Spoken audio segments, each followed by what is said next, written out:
How would you like to spend a year working remotely in a tropical paradise and pay no income tax? Barbados thinks you'd like it very much. Hi there, here we go with Plain English lesson number 356. I'm Jeff, JR is the producer, and the full lesson is online at plainenglish.com/356. Coming up today, the rise of the remote worker visa. Office workers the world over were sent home during the pandemic, and many won't return. Think, too, of the legions of online business owners and freelancers. That's the target market for a new type of visa that sits between a tourist visa and a traditional work visa. It's called a remote worker visa or a digital nomad visa, and it's becoming increasingly common. The expression we'll review today is get around a rule, and we have a good quote of the week. Let's get going.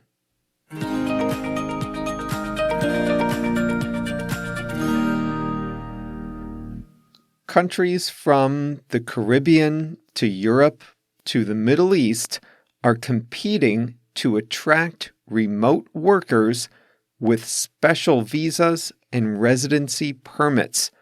The trend started a few years ago, but has accelerated since the pandemic sent white-collar workers home from the office about a year ago. The basic bargain is this.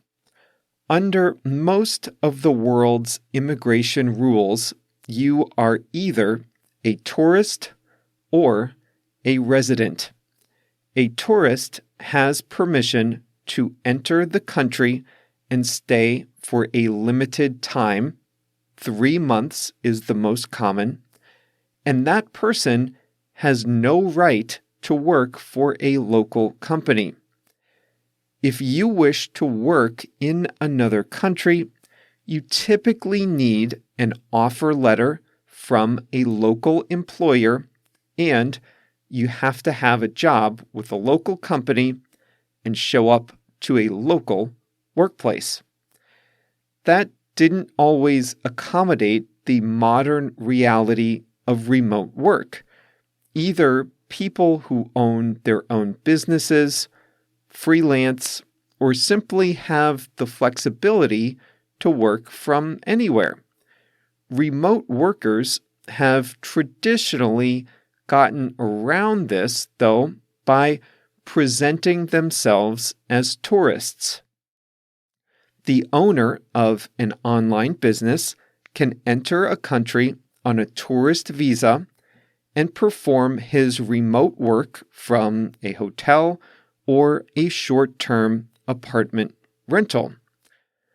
The problem is that entering a country as a tourist limits your stay and requires that you pay tax in your home country. Remote workers have to either leave their new destination after their tourist stay expires or go on visa runs, exiting and re-entering every so often. This works for more footloose, younger digital nomads, but is a disadvantage to anyone who wants a bit more stability. Enter the remote work visa. These are typically long-term visas or short-term residency programs specifically tailored for remote workers.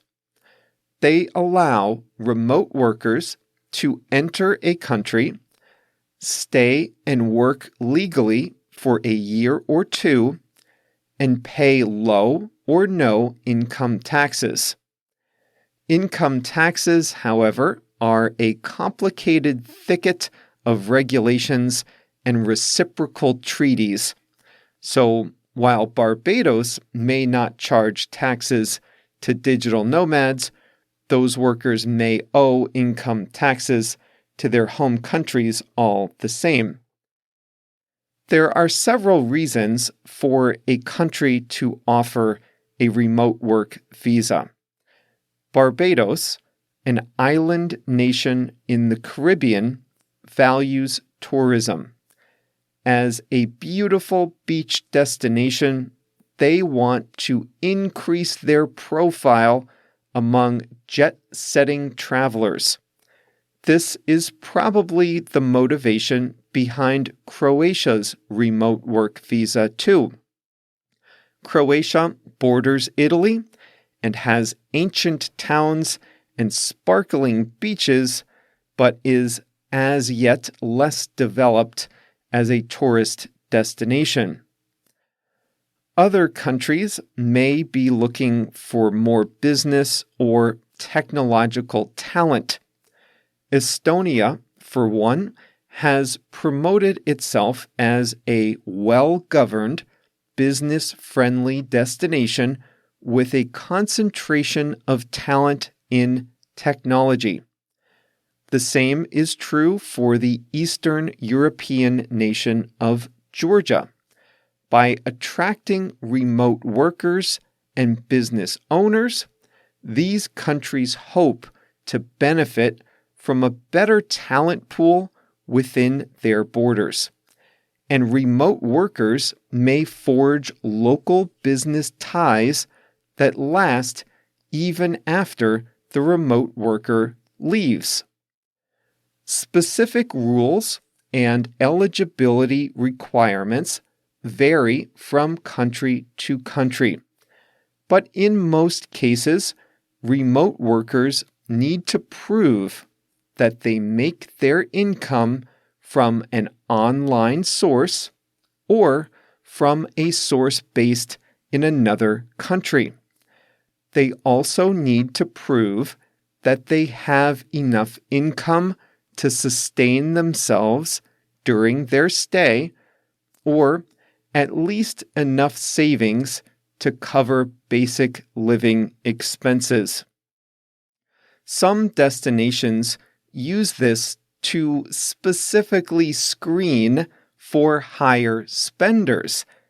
You need to make the equivalent of $50,000 to get that Barbados visa. A few other common requirements. You typically have to arrange for your own private health insurance before you get there. Applicants may need to show proof that they've secured accommodations. Many destinations also require a criminal background check.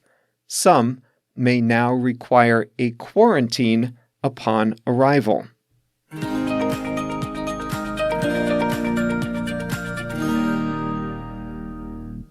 Here are some other countries with digital nomad visas: the Bahamas, St. Lucia, the Cayman Islands, and Bermuda, all in the Caribbean.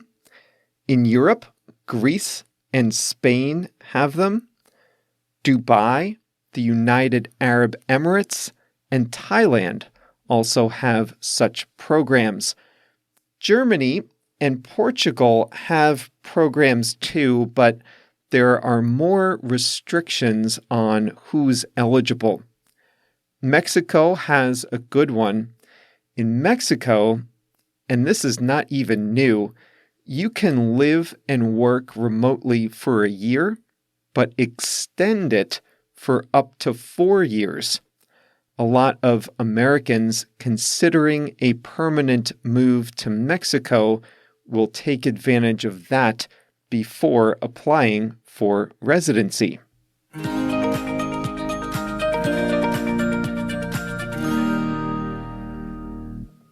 Today's expression is to get around a rule. We use this when we want something that's not really allowed, but we find a way to get what we want without directly breaking a rule. Most countries require a work visa or temporary residence permit if you want to spend an extended period of time working. Those permits traditionally required an invitation letter from a local employer. But remote workers worked online. They got around this by simply presenting themselves as tourists and working remotely. In most places, that type of work is not really against the rule. The digital nomads were able to work in the places they liked, but they didn't have to get a work permit. They got around that work permit or work visa rule. They got what they wanted without directly violating any rules. Here's another example. Let's say you're an American traveler and you would like to spend a year in Colombia. Unfortunately, Colombia lets Americans stay for 6 months out of any calendar year. In the year 2021, you can spend 6 months there. In the year 2022, you can spend 6 months there. That's too bad. You wanted to spend a year in Colombia. Is there any way to get around that rule? Yes.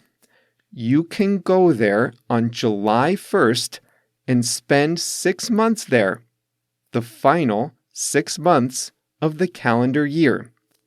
Then you can go on a quick trip to Lima, Peru. You can leave on December 31st and come back a couple days later in a brand new calendar year. Then you can spend January through June in Colombia again. You've just spent 12 months in Colombia, but you haven't spent more than 6 months of any calendar year there. That's how you can get around the rule. You got what you wanted, and you didn't break a rule. You got around it. When someone asks, "Is there any way to get around that rule?"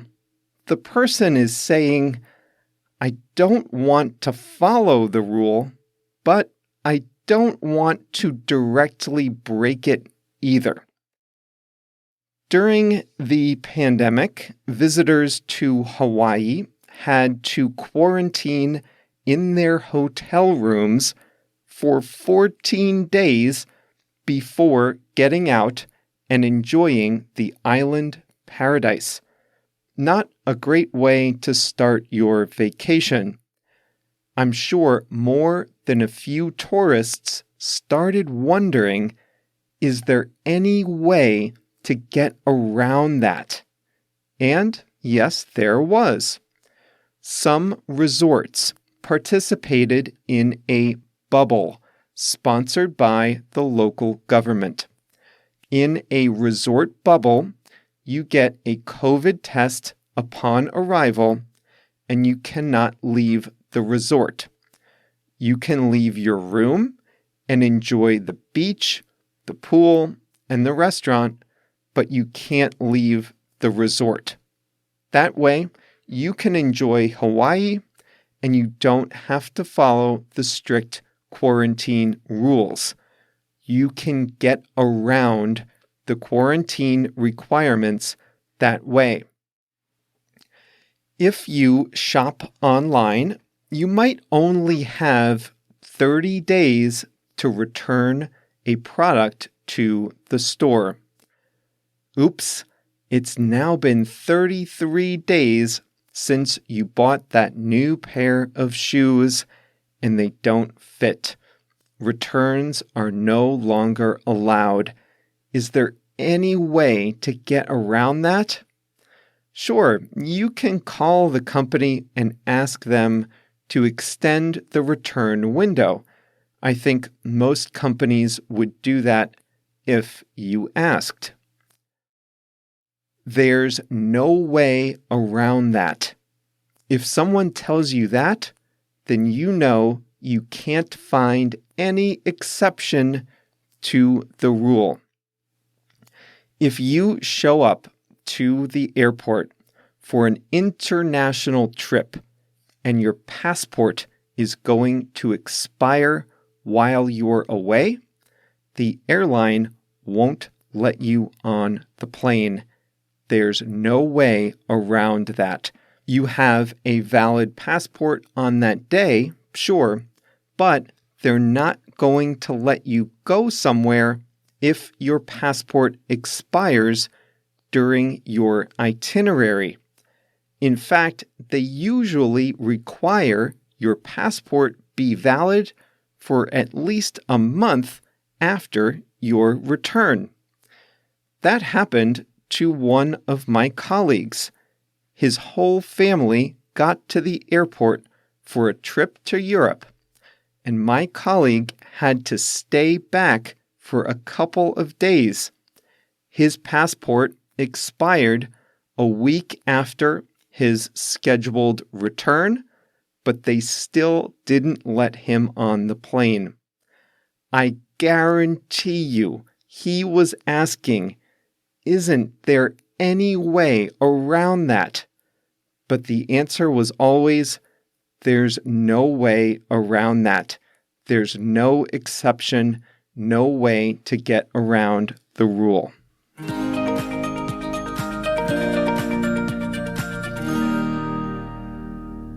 Time for our quote of the week. It's by the comedian Eddie Cantor. He said, "It takes 20 years to make an overnight success." I like that. I'm in awe of the fact that we have a COVID vaccine.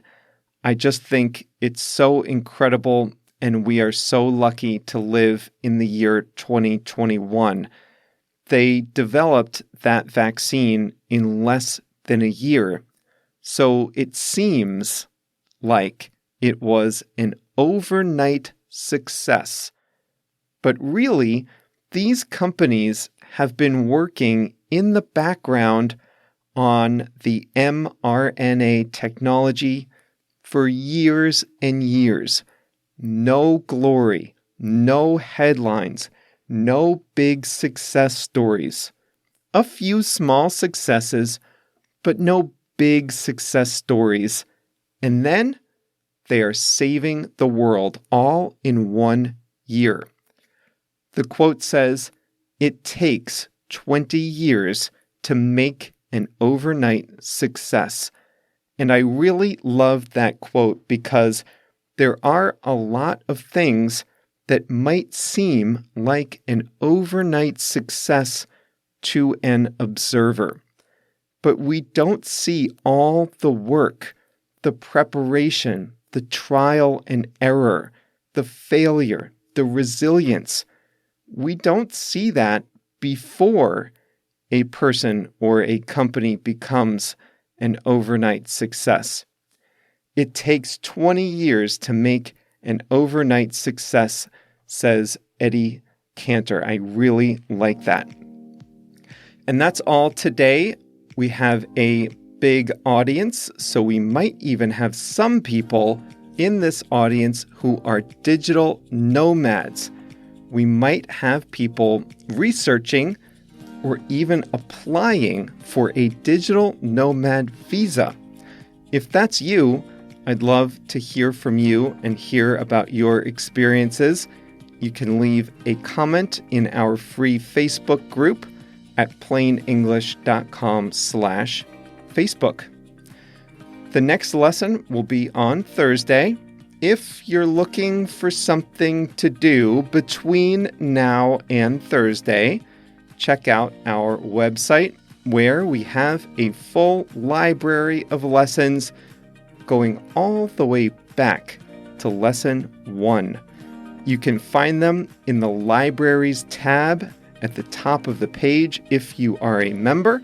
We have a variety of membership levels, but there is and always will be one free membership level. So check that out at plainenglish.com, and you can browse our old lessons. They're all organized by category and topic. See you on Thursday.